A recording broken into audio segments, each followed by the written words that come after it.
Prayer చేసుకుందాం. పరిశుద్ధుడు విమోచకుడానికి పరిశుద్ధ నామం బట్టి వందనాలు చెల్లించుకుంటున్నాను తండ్రి. రాత్రంతా మాకు సుఖమైన నిద్ర ఇచ్చాను. ఉదయకాలంలో ప్రభా నీ పాద సన్నిధికి వచ్చుటకు మమ్మల్ని బలపరుస్తున్నందుకు వందనాలు. నీ వాక్య వెలుగులో నడుచుటకు నీ కృప దయచేస్తున్నందుకు వందనాలు. ప్రభా నీ వాక్యం చదువుతుండగా మాతో మాట్లాడండి. నీ స్వరం వినిపించండి. సన్నిధి ఉంచండి. యేసు నామములో స్తుతించి ప్రార్థించి వేడుకుంటున్నాను తండ్రి. కీర్తనలు 12వ అధ్యాయం.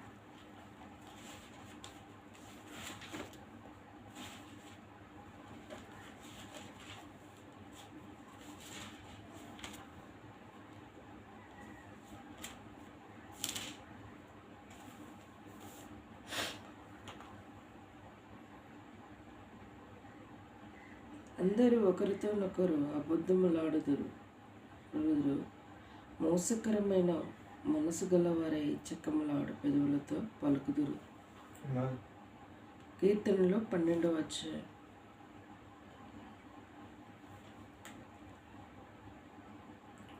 యెహోవా కటాక్షము లాడు పెదవులన్నింటినీ, బింకములాడు నాలుకలన్నింటినీ కూపివేయు. కనిపిస్తలేదు. వేసుంటే చీకటి కనిపిస్తుంది. మా నాలుకల చేత నేను సాధించదును. మా పెదవుల గురించి మాకు ప్రభు ఎవరికి వాదము నందరు. 5 బాధపడు వారికి చేయబడిన బలాత్కారమును బట్టి, దరిద్రుల నిట్టూర్పులను బట్టి నేనెప్పుడు లేచను. రక్షణను కోరుకున్న వారికి నేను నా రక్షణ కలగజేయనని యెహోవా సెలవిస్తున్నాడు. యెహోవా మాటలు పవిత్రమైనవి. అవి మంటి మూసలు 7 మారులు కలిగి ఊదిన వెండి ఎంత పవిత్రములు. యెహోవా నీవు దరిద్రులను కాపాడేదవు. ఈ తరం వారి చేతిలో నుండి వారిని నిత్యము రక్షించదవు. నరులలో నీ ప్రవర్తన ప్రబలమైనది. దుష్టులు గర్విష్ఠులై నలుదిక్కులు తిరుగులాడుదురు. మరి దేవుని మాటలు 2 వచనాలు ఇందులో చూసుకుందాం. మరి 3వ వచనం, యెహోవా ఇచ్చకములాడు పెదవులన్నిటినీ, బింకములాడు నాలుకలన్నిటినీ కోసివేయదు. ఇచ్చకములాడు పెదవులు, బింకములాడు. యెహోవా ఎన్నాళ్ళ వరకు నన్ను మర్చిపోదువు, నిత్యము మర్చెదవా? నాకెంతకాలం వెనుకడగా అయిందువు? ఎంతవరకు నా మనసులో నేను చింతపడదును? ఎంతవరకు నా హృదయంలో పగలంతయు దుఃఖకాంతుడినై ఉండును? ఎంతవరకు శత్రువు నా మీద తను హెచ్చించుకొను? యెహోవా నా దేవా, నా మీద దృష్టి ఉంచి నాకు ఉత్తరమేమో. నేను మరణ నిద్ర నొందినను, నాకు దొంగిలించినను. నా శత్రువు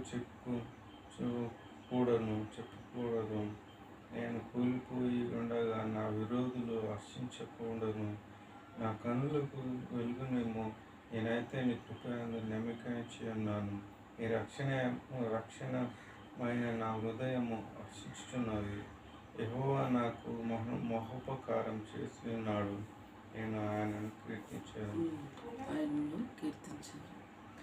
మరి ఆయన కృపను బట్టి హర్షిస్తూ ఉన్నాడు దేవుణ్ణి. దావీదు మహారాజు మన జీవితంలో కూడా దేవుని కృపను బట్టి మనం ఆయనకి స్తుతించబద్ధులమై ఉన్నాము. మరి అంతేకాదు, మరి బింకములాడు నాలుకలను ఆయన మరి కోసివేసేవాడుగా ఉన్నాడు. బింకములు మరి ఈ రకంలో నాలుక నలుదిక్కుల్లా ఇష్టపరుస్తూ ఉంటుంది. నిజమే. ఒక చిన్న మాట, నోటి గుండి వచ్చే మాట ఎన్నో విధ్వంసాలు కారు ఉప్పు పెట్టిండ్రా అంట. చూసావా? ఈ నాలుకతో మాట్లాడే మాట మనిషిని అపవిత్రపరుస్తూ ఉంటుంది. దేవుడు కుటుంబం పెట్టినట్టుగా మన జీవితాల్లో మరి ఉన్నాయి. మరి దేవుడు 5వ వచనంలో చూస్తే, యెహోవా మాటలు పవిత్రమైనవి, అవి మంటి మూసలో 7 మారులు కరిగి తీసిన వెండి అంత పదునుగలవు. దేవుని మాటలు పవిత్ర. దేవుడు లేడని ఆగు. తమ అశోక్. హృదయంలో అనుకుందరు. వాడు చెడిపోయిన వారు అసహ్యకార్యములు చేయటకు మేలు చేయవాడొకడునూ లేడు.